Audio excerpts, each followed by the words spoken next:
You found the skeleton. How would you tell people that this is you personally? How would you decide? Well, interesting question. I don't know. I'd have to do some research on that.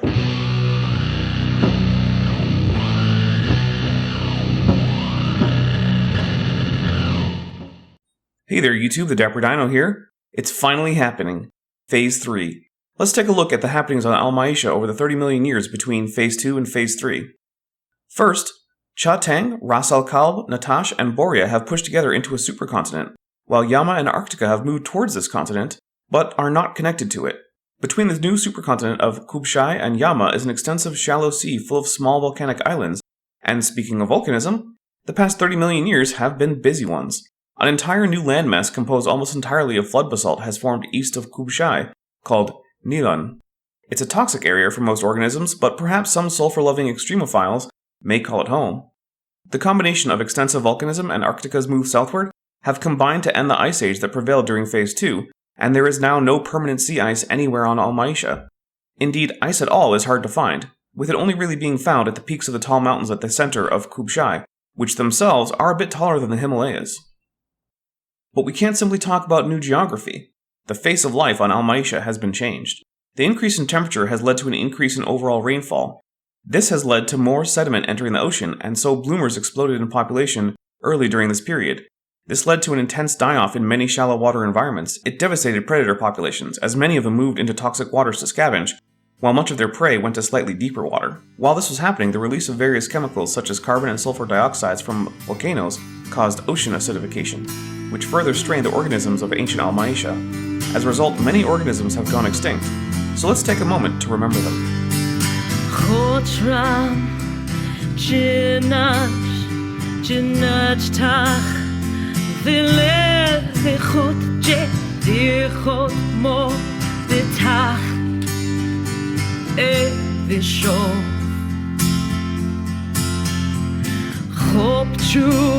Nadev shochbe tin kubesh machtach George ach betach lachtach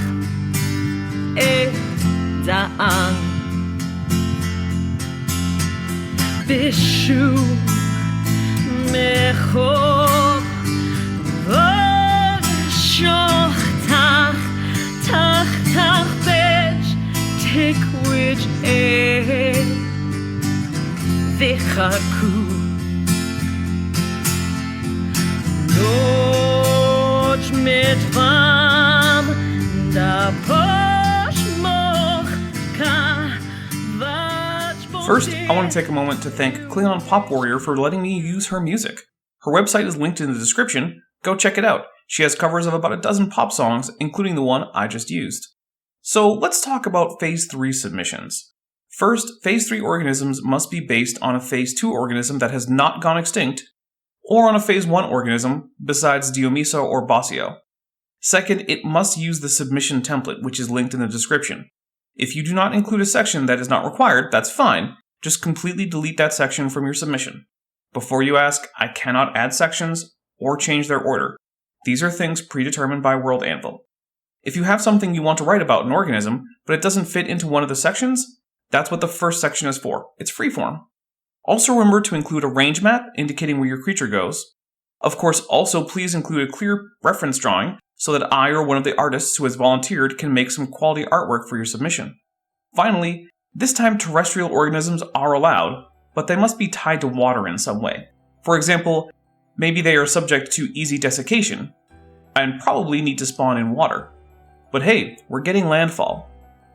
This time around, I plan to take submissions and, with the help of others, place them into a spreadsheet where we can track different niches, so that way we can make sure that the ever more complex ecology of Almaishah stays coherent. Reference maps for Almaishah's Phase 3 will be available on the World Anvil, so make sure you check out that link in the description and follow the World Anvil for up-to-the-minute updates on the project. Not that updates happen every minute, or even close to it. And that's really it. I look forward to your creations as we carry forward this experiment. That's all for today. Thank you for watching, and don't forget to like and subscribe. I'm the Dapper Dinosaur. Thanks for watching, but before you go, I'd like to say a special thank you to my patrons and channel members, especially those pledging $20 or above. Ben Tovand, Jimmy Perry, Ian Chen, Sphincter of Doom, Chris Love, and Henry Hutanen. All of their support helps make this channel possible, and if you'd like to join the team, links to both join the channel as well as the Patreon are down in the description. Tiers start as low as $1, and they get you access to the exclusive, patron-only Discord server, as well as early access to almost all of my videos. However, if a monthly pledge isn't right for you, but you still want to support the channel, there are links to my Teespring store, and of course, liking and sharing this video always helps. I'm the Dapper Dinosaur.